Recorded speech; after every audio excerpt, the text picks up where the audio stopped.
preparación. Estamos listos para encontrarnos con el Señor en su día santo. El título tiene una doble aplicación. El fin de la familia es porque la palabra fin se puede utilizar en dos sentidos, como la finalización de algo, fin, terminó, o como un objetivo, un fin hacia el cual estoy apuntando, ¿no? Y yo quería hablar con ustedes acerca justamente de esto. Estas dos posibilidades que hoy día se están dando. ¿Cuál es el fin de la familia? Porque la sociedad de nuestro tiempo ha perdido de vista cuál es el fin de la familia.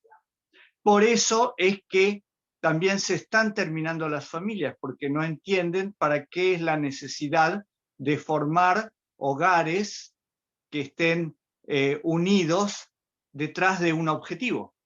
Mucha gente, muchísima gente, simplemente tiene hijos, pero no tienen proyectos de vida.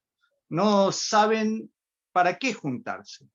Se juntaron para tener relaciones sexuales y salió un hijo.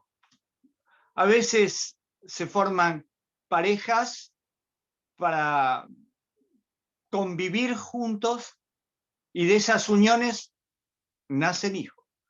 Pero ¿quién está preparado o quién se prepara para ser padres y llevar adelante un proyecto en común?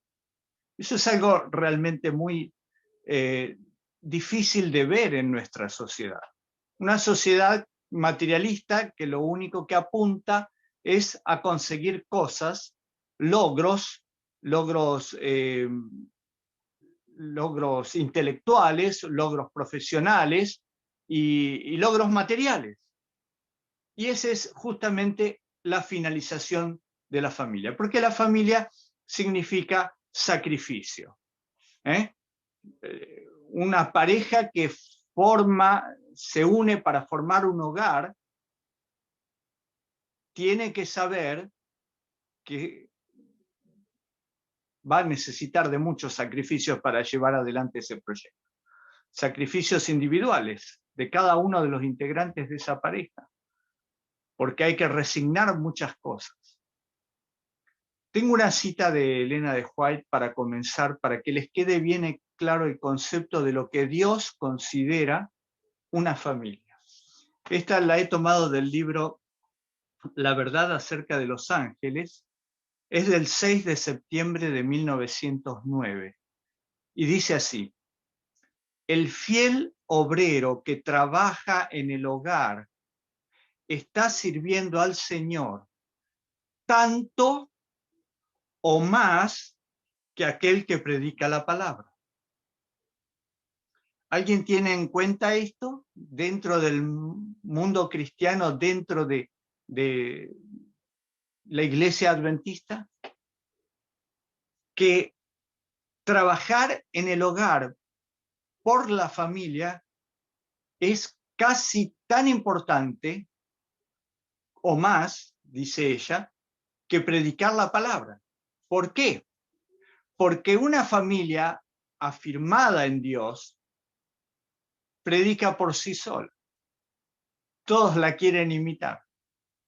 Todos quieren tener una familia así, de feliz, donde todos se llevan bien, donde no hay egoísmo, donde todos trabajan hacia ese objetivo y todos quieren tener eso.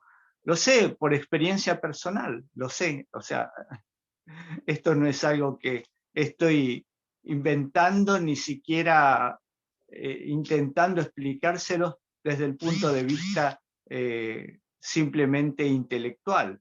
Lo sé. Lo he visto en mi vida, en mi familia, no solamente la familia que formamos con mi esposa, sino la familia que mis padres formaron. Cómo la gente nos miraba cuando íbamos a la iglesia los sábados a la mañana, y nosotros pensábamos que nadie se daba cuenta, pero no. Ellos veían que una familia de un matrimonio y 5 hijos, salían todos los sábados a la mañana bien vestidos, unidos para ir a la iglesia. Y sé que mucha gente anhelaba, muchos niños anhelaban tener familias así porque no las tenían, porque sus padres vivían peleándose y porque muchas veces estaban separados. Y venían a mi casa y jugaban, y yo me enteré con el tiempo, ellos nunca nos lo dijeron, o si lo dijeron yo no estaba presente, pero me enteré con el tiempo de que ellos querían tener una familia así como la nuestra. Y algunos de esos chicos buscaron al Señor, se hicieron adventistas, años después, cuando ya eran un poco mayores, ¿no? El ejemplo de la familia es fundamental, porque la gente mira, y mira más de lo que nosotros nos imaginamos. Nosotros creemos que somos invisibles en la sociedad y no es así. No lo somos. Entonces, ¿cómo tenemos que hacer para formar esas familias? ¿Qué es lo que Dios quiere que formemos? Porque Dios no nos hizo para vivir solos. En la semana de la creación, el día viernes, un día como hoy, pero de la creación hace casi 6.000 años, o sí, 6.000 años atrás, Dios lo dejó a Adán solo para que él buscara compañía, para que él se sintiera solo, para que él deseara una compañía.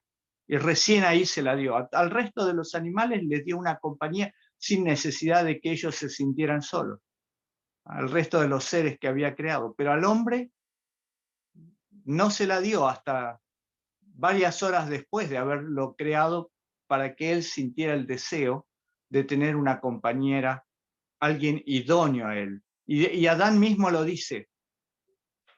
Esta mujer, en realidad no dice mujer, dice esta Adán, o sea, es la palabra que usa Adán es la misma que Dios le había aplicado a él. Nosotros en las traducciones, como no tenemos una palabra equivalente en el hebreo, decimos, ella será llamada varona porque fue tomada del varón. Así lo traduce la Biblia. Pero lo que está diciendo Adán es, ella también es Adán. O sea, entre los dos somos Adán. Por eso Adán significa humanidad, el hombre, indistintamente, hombre-mujer, es el hombre, es la humanidad. Y eso es lo que Dios quería que nosotros entendiéramos, que formar una unión que debía ser indivisible era la base de la felicidad. Escuché muchas veces esta frase y la verdad que la comparto y es así, es muy real. No es bíblica, pero es muy real. Como a los refranes, a veces hay refranes muy inteligentes que forman parte de la observación. De paso, el libro de los Proverbios son refranes recopilados por Salomón entre los pensamientos más lúcidos de su época y los que Dios le inspiró, ¿no? Y un refrán más o menos dice así, esposa feliz, hogar feliz. En otras palabras, el hombre tiene la obligación de mantener feliz a su esposa.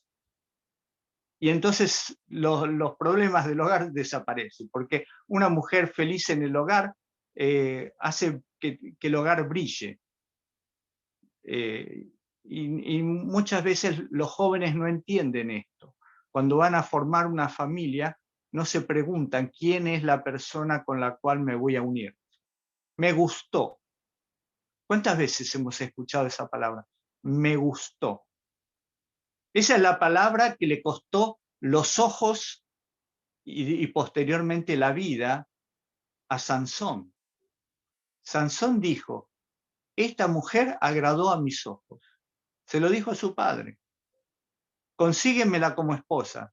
Y el padre le decía, pero no te conviene, esa mujer no respeta nuestras tradiciones, nuestra religión, no tiene el sentido de pertenencia al pueblo de Dios. Y no es porque el padre de Sansón discriminara, porque no era hebrea, no era descendiente de Jacob, no era israelita. No fue por eso, sino porque era un padre que se daba cuenta que esa mujer lo iba a apartar de los caminos de Dios. Pero Sansón no quiso escuchar. Y al no escuchar, perdió los ojos. Fíjense ustedes, Sansón dijo, ella agradó a mis ojos, y después le sacaron los ojos y ya no pudo ver más. No hubo ninguna otra mujer que le agradara los ojos porque se los sacaron. Y encontró la muerte poco tiempo después. Y su historia, que podría haber sido una hermosa historia de fe, de valor, como historias de Gedeón y otros héroes, termina siendo una lástima. Todos los que leemos la historia de Sansón decimos, qué lástima, murió joven, encadenado, avergonzado delante de toda la sociedad de los filisteos, alguien que podría haber sido realmente muy usado por Dios. Y muchas veces eso es lo que pasa con nosotros. Podríamos haber sido algo mejor, pero cometimos errores sin escuchar las palabras de aquellos que saben. Dios fue el que instruyó a Adán y a Eva para que formaran un hogar feliz. Y después del pecado, ellos instruyeron a sus hijos. Conocemos la historia de 2 de esos hijos. Sabemos que tuvo 3 y varios más. Conocemos los nombres de 3 de ellos: Caín, Abel y Set. La Biblia dice, y tuvieron hijos e hijas, muchos más. Eran fértiles, eran la pareja recién creada, Dios les había dicho, crezcan y multiplíquense, tuvieron muchos hijos. Pero el error de Adán y Eva es el error que muchas veces cometemos nosotros también. ¿Cuál fue ese error? No saber educar a sus hijos de acuerdo a lo que Dios dice, sino que los educaron de acuerdo a lo que ellos pensaban o a lo que ellos querían que ocurriera con esos hijos. ¿Por qué Caín se enojó con Abel? ¿Por qué Caín mató a Abel? Por culpa de sus padres, en cierta medida. No excusamos a Caín, porque Caín conscientemente hizo lo que hizo. Se alejó de Dios después de haber asesinado a su hermano, se fue a vivir lejos de su familia, no quería saber nada con sus parientes y años más tarde fundó una ciudad, algo que Dios no quería que ocurriera. Pero bueno, esa es la historia de la humanidad cuando se aparta de Dios. Pero Adán y Eva tenían en su corazón la promesa de Dios de que la mujer daría a luz un hijo y su hijo derrotaría a la serpiente. Y Caín fue el primer hijo. ¿Y a quién creen ustedes que aplicaron esa profecía? Claro, a Caín. ¿Y cómo lo instruyeron a Caín? Tú tienes una misión, Caín. Tú vas a derrotar a Satanás. Tú vas a librarnos del pecado. Dios no les dijo, miren, esa promesa se va a cumplir dentro de 4000 años. No se los dijo, simplemente les dijo, esta es la promesa. Vendrá un libertador, nacerá de la mujer y derrotará al enemigo.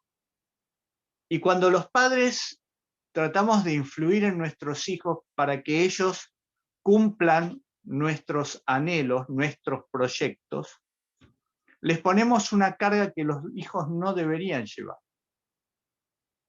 Y así fue como, en cierta medida, Adán y Eva perjudicaron a Caín, haciéndole creer que él era el libertador. Por eso cuando Dios prefirió a Abel, Caín se enloqueció de envidia, de odio hacia su hermano. Pero si yo soy el elegido, ¿cómo es que Dios lo prefiere a Abel? Este es el segundo. Yo soy el primero. Tenemos que tener cuidados y tenemos que leer mucho, estudiar mucho orar mucho antes de formar una familia. El objetivo de Dios para nuestra vida es que seamos felices. Muchas veces los cristianos decimos, cuando lleguemos a la tierra nueva vamos a ser felices. Qué objetivo tan hermoso, pero tan distante.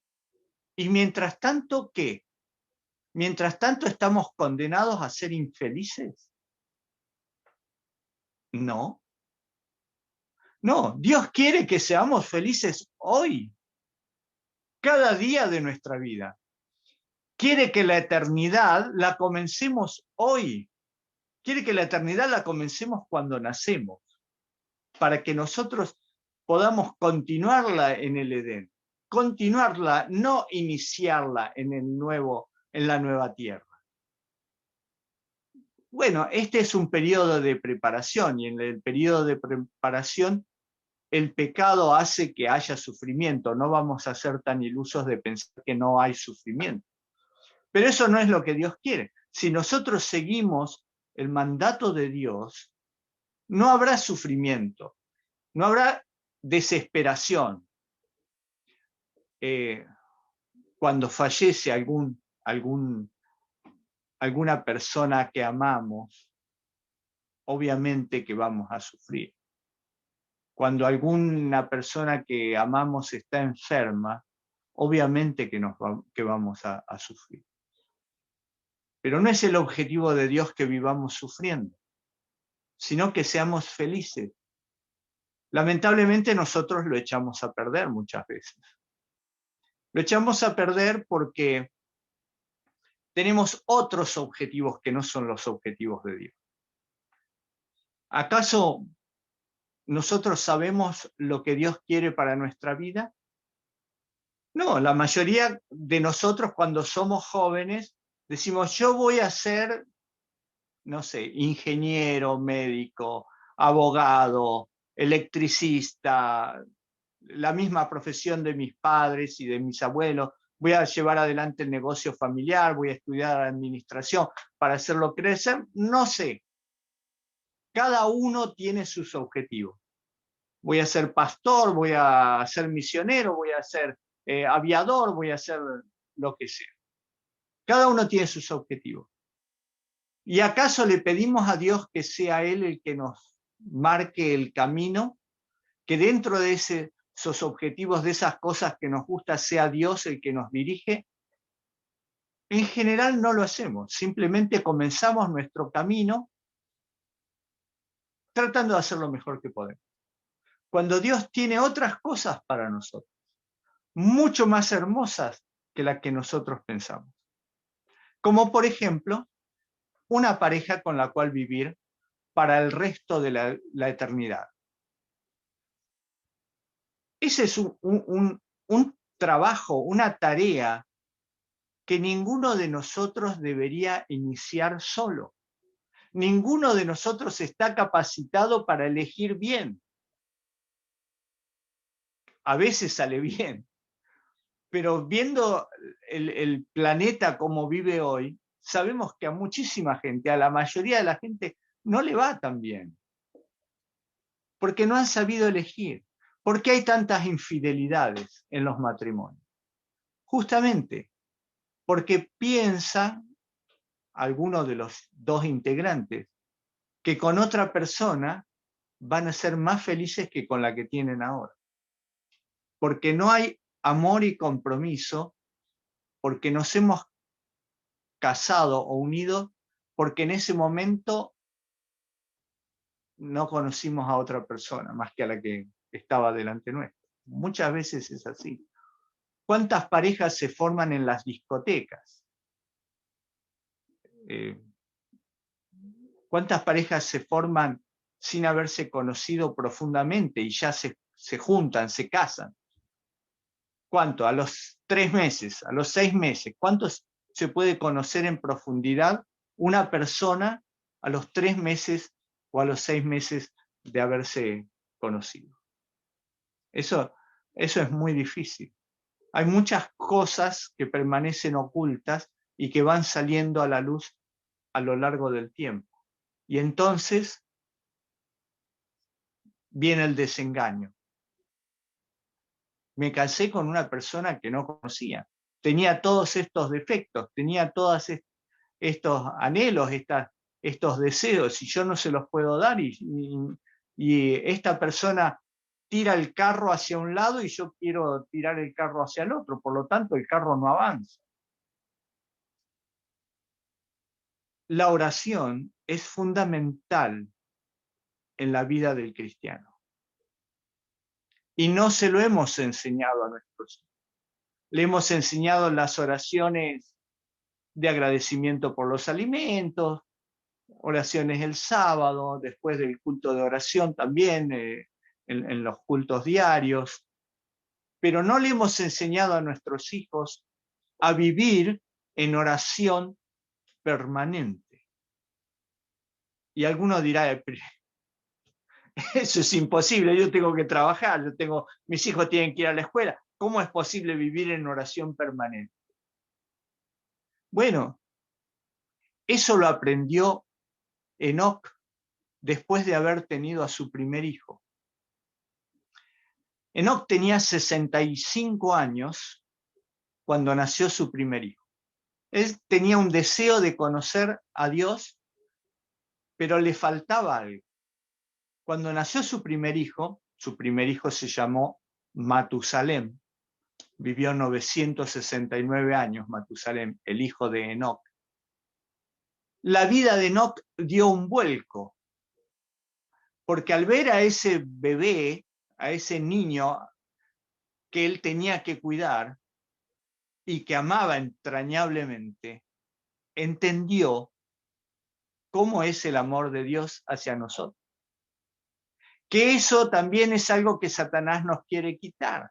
Por eso hace que haya padres ausentes, padres violentos, padres que mienten, que engañan, padres que no saben educar a sus hijos, para que la imagen de Dios, que es nuestro Padre Celestial, no pueda formarse en la mente de las personas.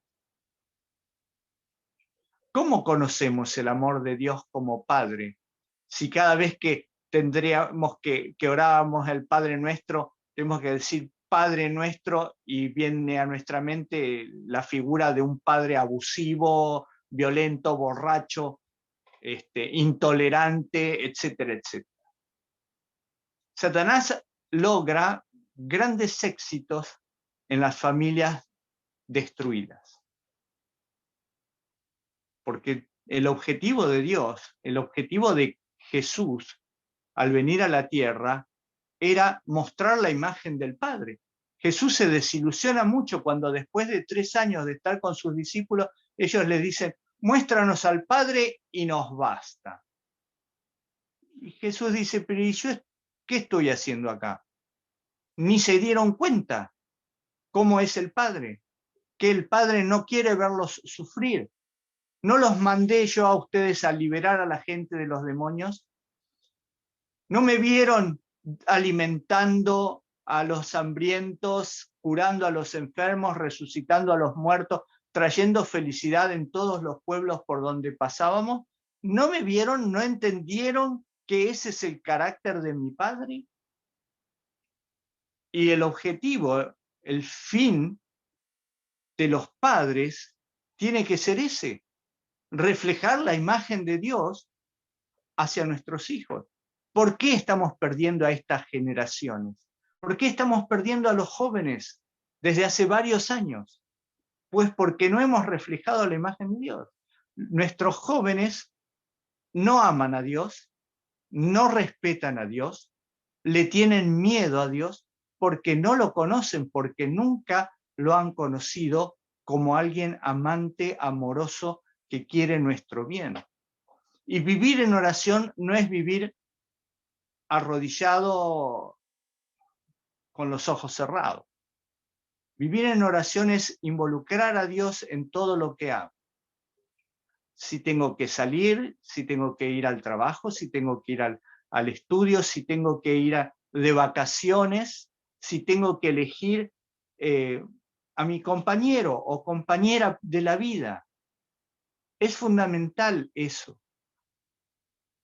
Se lo he dicho a mis hijos. Les dije, oren y Dios les va a conseguir la persona con la cual Él quiere que ustedes formen una pareja. ¿Y cómo lo aprendí? Y lo aprendí desde muy joven. Cuando me di cuenta, leí los libros de Elena de White, mensajes para los jóvenes y muchos consejos para la familia, etcétera, etcétera, ¿no? Pero cuando tenía más o menos unos 23 años, 22, por ahí, me di cuenta de que elegir a una persona como compañera era una tarea que me excedía, que no podía mantener la mente fría para evaluar sinceramente todas las características que necesitaba tener la persona con la cual yo quería unirme para siempre. Entonces hice un pacto con Dios. Le dije, mira, Señor, yo esto no lo puedo hacer. Yo soy muy inútil para llevar adelante esta tarea. Así que vamos a hacer un pacto. Yo me desentiendo de este asunto y tú te ocupas de conseguirme una compañera. Y lo que tú me consigas, yo lo voy a aceptar. Y seguí haciendo la vida que estaba haciendo, la vida de cualquier persona medianamente religiosa, yendo a la iglesia, yendo a mi trabajo, yendo a mi estudio en la universidad, y le dejé el tema a Dios. ¿Y qué creen que hizo Dios? Dios se encargó de juntarme con una mujer excepcional, con la cual he vivido 39 años, contando los 2 años que estuvimos de novios, 39 años maravillosos, porque Él eligió lo mejor, lo mejor. Y si yo pudiera contarles, no tengo tiempo para contarles todo, pero si yo les contara cómo Dios hizo que coincidiéramos en lugares que era imposible que coincidiéramos. Porque de repente ella estudiaba medicina a 300 kilómetros de mi casa. ¿Y cómo es posible que nos encontráramos? Pero una vez en una iglesia grande de Florida, una localidad al norte de la ciudad de Buenos Aires, me pidieron que preparara un material audiovisual para una presentación, una sociedad de jóvenes. Y el día que yo fui a presentarlo, ella fue de visita a esa iglesia. Ya nos habíamos conocido un año antes en un congreso de la asociación, pero así, 10 minutos de charla y nada más. ¿Y cómo es que Dios hace coincidir el mismo sábado que yo voy a presentar ese programa de Sociedad de Jóvenes, que ella viene de Rosario a visitar a sus padres que vivían por ahí en Buenos Aires, y nos encontramos en una iglesia que no era la iglesia de ella y no era mi iglesia tampoco? Pero ese día nos saludamos, dijimos, nos conocimos hace un año. Sí, bueno, charlamos un poco, conversamos un rato y nos despedimos. Bueno, adiós, qué sé yo. Dice, me gustás mucho, pero 300 kilómetros, un poco difícil. En una época que ni siquiera tener teléfono era fácil.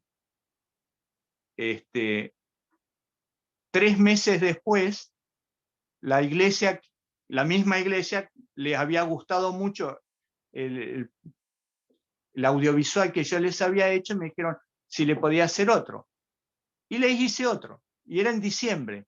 Y justamente ella había terminado las clases en la universidad y vino a pasar las fiestas de fin de año con la familia. Y adivinen qué, nos volvimos a encontrar el mismo sábado en la misma iglesia, cuando no era la iglesia de ella ni era mi iglesia.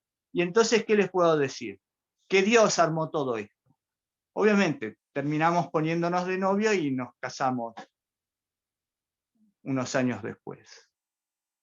Y esa experiencia yo la he escuchado en muchas otras personas que hicieron lo mismo. Le dijeron a Dios que haga en su vida lo que Dios quiere hacer y les ha ido fantástico, les ha ido muy bien y es lo que quiero compartir con ustedes. Porque en este momento de la historia, cuando estamos llegando al momento final, tenemos que reunir a las familias desperdigadas. Tenemos que volverlas a juntar porque va a ser muy difícil pasar las pruebas finales solo. Algunos tendrán que pasarlas solo. Pero otros es necesario que vuelvan a reunir a sus familias. Porque la otra opción es la opción de Lot. He escuchado muchas veces últimamente decir, no salgan de las ciudades, todavía no es el tiempo, hay una obra que hacer en las ciudades. Todavía no es la ley dominical. Elena de White dice que debemos huir de las ciudades al campo, a las montañas, cuando se proclame la ley dominical. Eso es una falacia. Falacia es una mentira que parece verdad. Eso no es lo que Dios quiere. Dios quiere que salgamos de las ciudades ordenadamente, con tiempo, para poder disfrutar de la compañía que Él nos da en el campo y que podamos aprender de la naturaleza el amor de Dios. En las ciudades es muy difícil aprender del amor de Dios. ¿Por qué lo digo? Porque en las ciudades todo está hecho por los hombres. En el campo todo está hecho por Dios. Y nosotros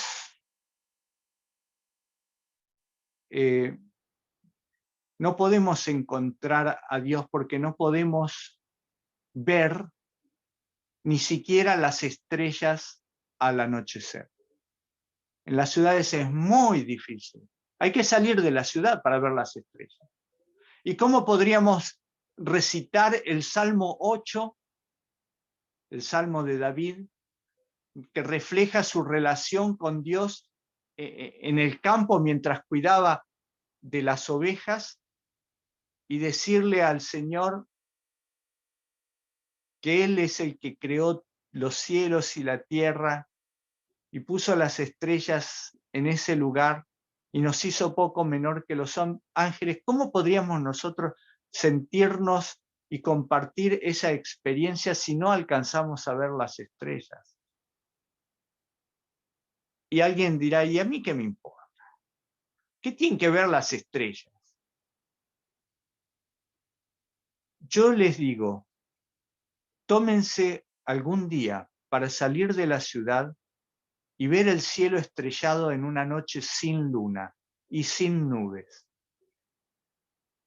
Tírense en el césped y miren durante 10 minutos.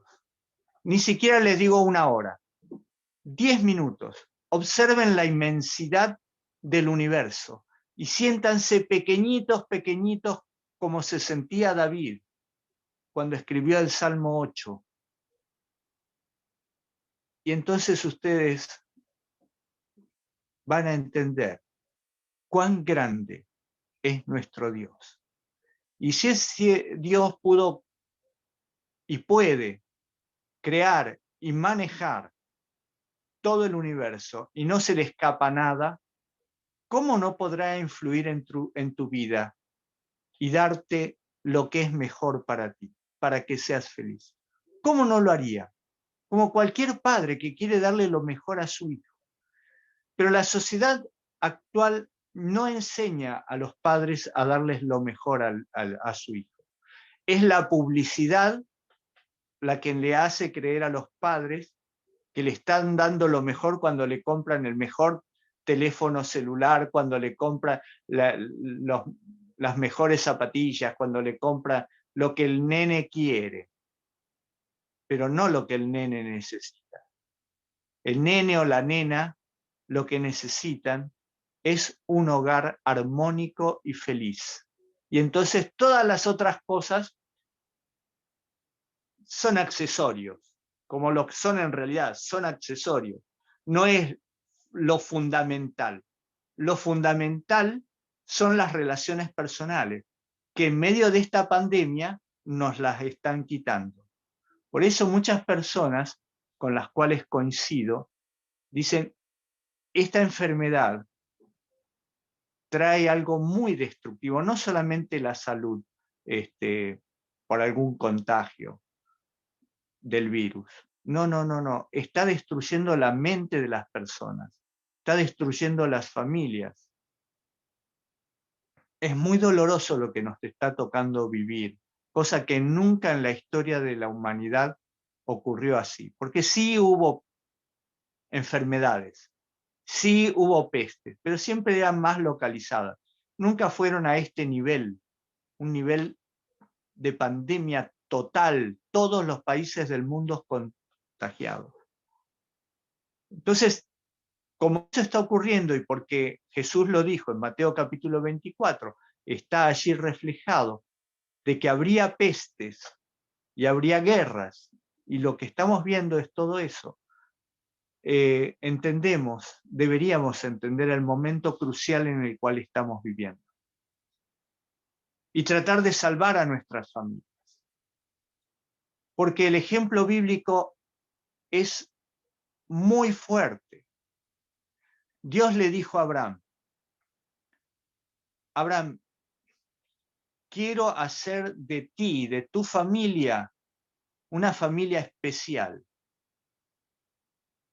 No quiero que esperes hasta la ley dominical para salir de Ur de los Caldeos. Quiero que salgas con tiempo para formar esa familia especial. Y le prometió una gran familia. 25 años después, todavía Abraham estaba en el campo esperando el cumplimiento de esa promesa. Ya había cometido un par de errores, se había ido a Egipto huyendo del hambre sin confiar en Dios, se había juntado con la sierva egipcia de su esposa para tener un hijo sin contar con la aprobación de Dios, pero Dios lo seguía amando y le seguía manteniendo la promesa. Habían pasado 25 años que Abraham salió de una ciudad evolucionada para su tiempo, como era Ur, de los caldeos, que tenía muchas cosas que hay ciudades que todavía no lo tienen, como por ejemplo agua corriente, cloacas para disponer de los efluentes sanitarios, etc. Era una ciudad interesante, muy importante. Fue descubierta hace unos 100 años más o menos la ciudad de Ur. Tenía un sobrino que se llamaba Lot. Y Lot salió con Abraham al campo, pero a Lot no le gustaba el campo. Y a la esposa de Lot tampoco le gustaba el campo. Y a las hijas de Lot tampoco. Así que cuando pudo, se separó de su tío y se fue acercándose a las grandes ciudades. La intención de Lot era buena. Elena de White lo relata en el libro Patriarcas y Profetas, de que la intención de Lot era buena. Lot quería lo mejor para su familia, igual que nosotros, queremos lo mejor para nuestra familia.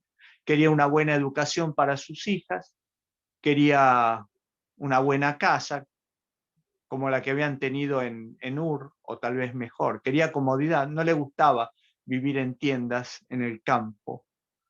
Quería dejarle la tarea del campo a sus empleados y él vivir en la ciudad, bien. Y así le fue. Lot iba postergando su salida de Sodoma y Gomorra. En realidad él no quería salir, vivía bien. Sabía que las ciudades eran malas, eran perversas, sabía de la homosexualidad, sabía de la violencia, sabía todo. Y le dolía en el corazón, pero estaba toda la familia sin querer salir de la ciudad, así que Lot seguía ahí. Iba a la plaza a airearse un poco, era una persona reconocida en la ciudad, era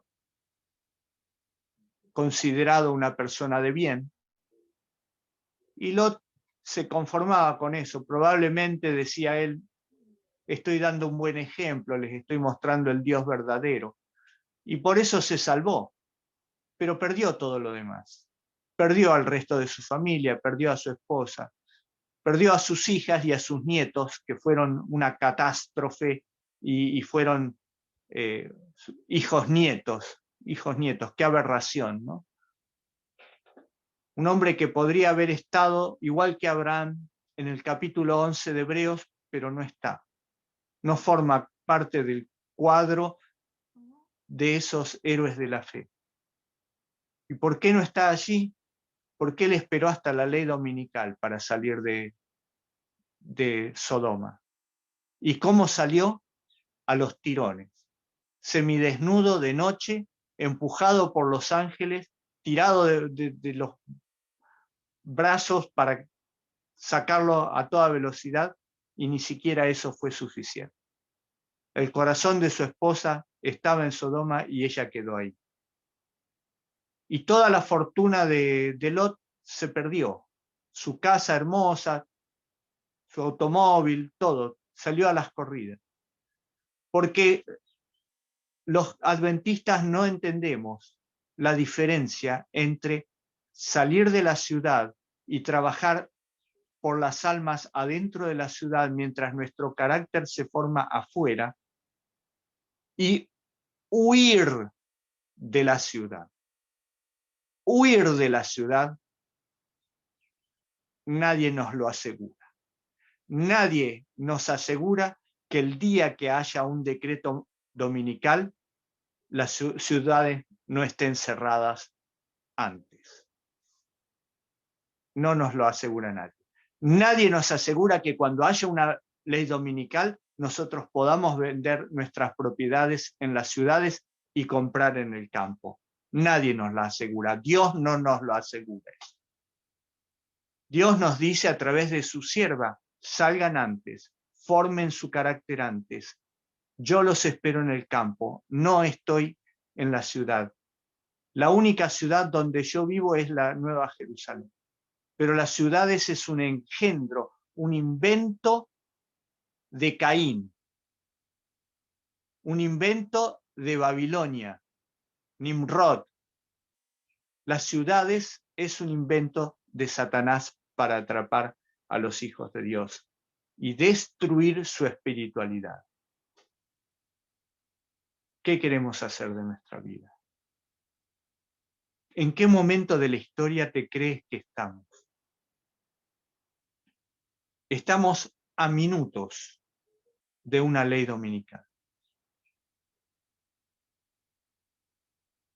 Yo no sé cuán despierto estás tú, pero la ley dominical está disfrazada de una ley para el cambio climático, que se llama encíclica Laudato Si, y que se va a aprobar muy pronto, porque la cantidad de desastres naturales en los cuales se ha sumido el mundo en estos últimos meses y que seguirán, hará que las naciones en poco tiempo más reconozcan que el planeta está en un caos destructivo y final.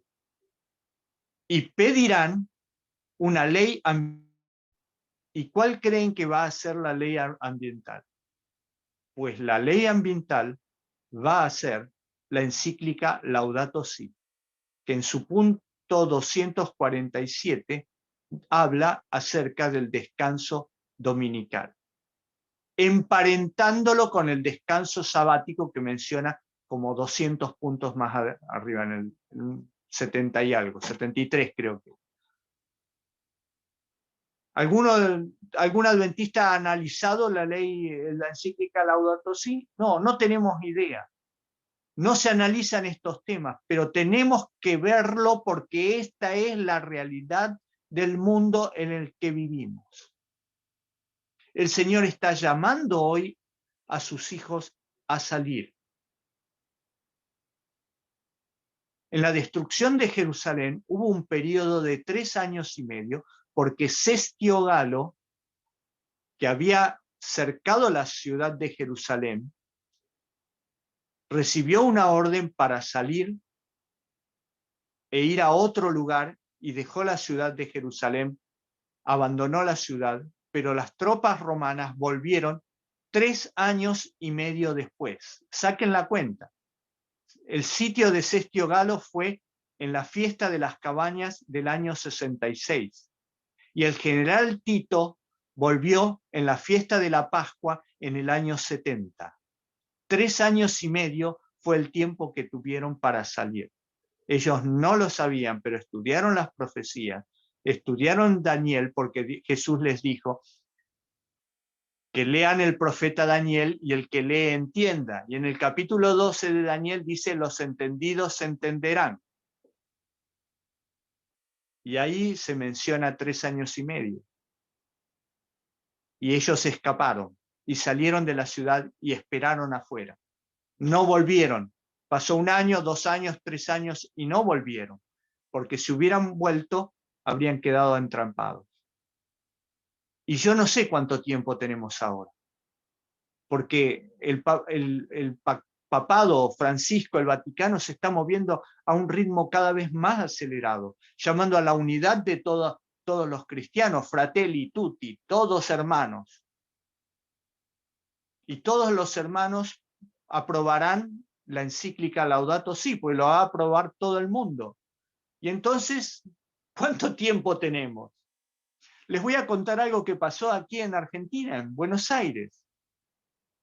Después de la pandemia, cuando aflojó la pandemia el año pasado, a fines del año pasado, muchísima gente puso en venta sus propiedades en la ciudad de Buenos Aires y salieron a buscar propiedades en el campo, en una distancia, 50 kilómetros, 60 kilómetros alrededor de Buenos Aires, para poder trabajar desde sus casas. Vieron que durante la pandemia se podía hacer algunos trabajos en sus casas a través de Internet.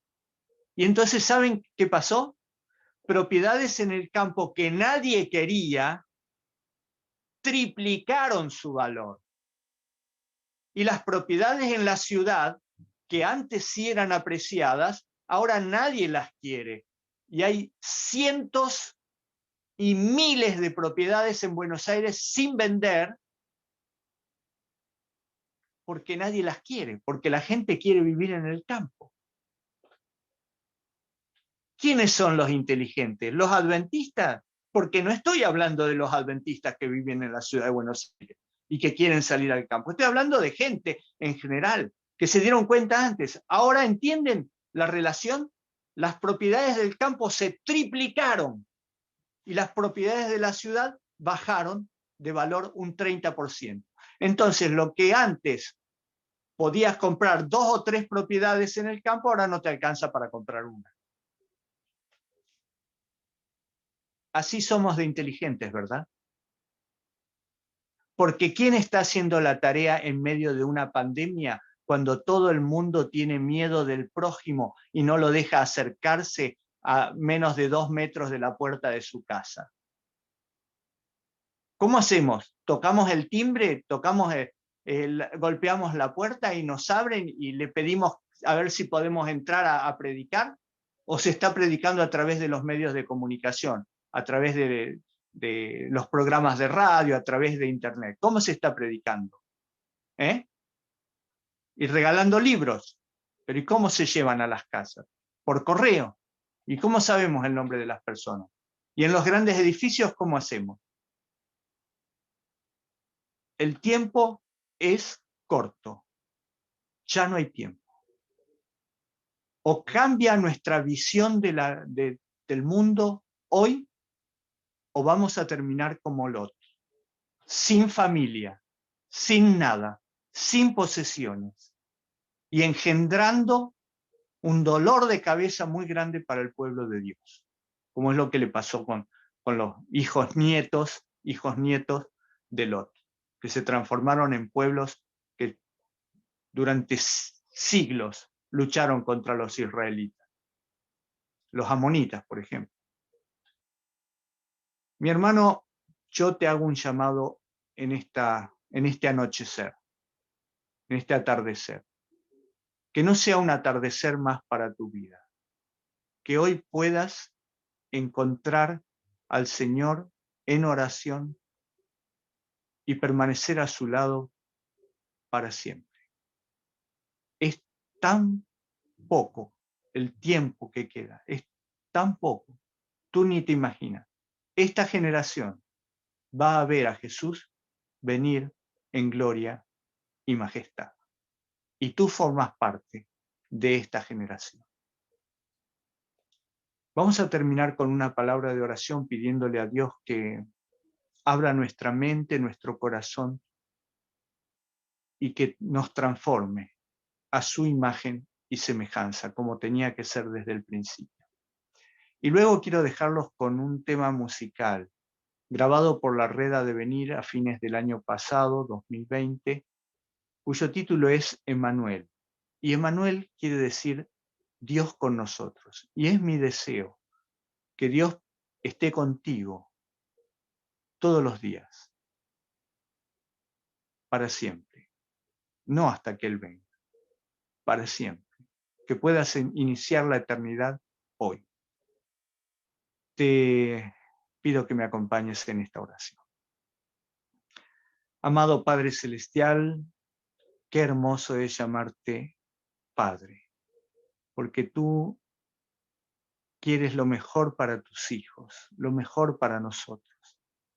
Te rogamos, Señor, que en este día podamos hacer una transformación en nuestra vida, dejar de pensar en nuestros propios intereses y conectarnos contigo en una oración eterna que nos mantenga hablándote como hablamos con los amigos y que podamos, Señor, entregar cada uno de nuestros deseos en tus manos.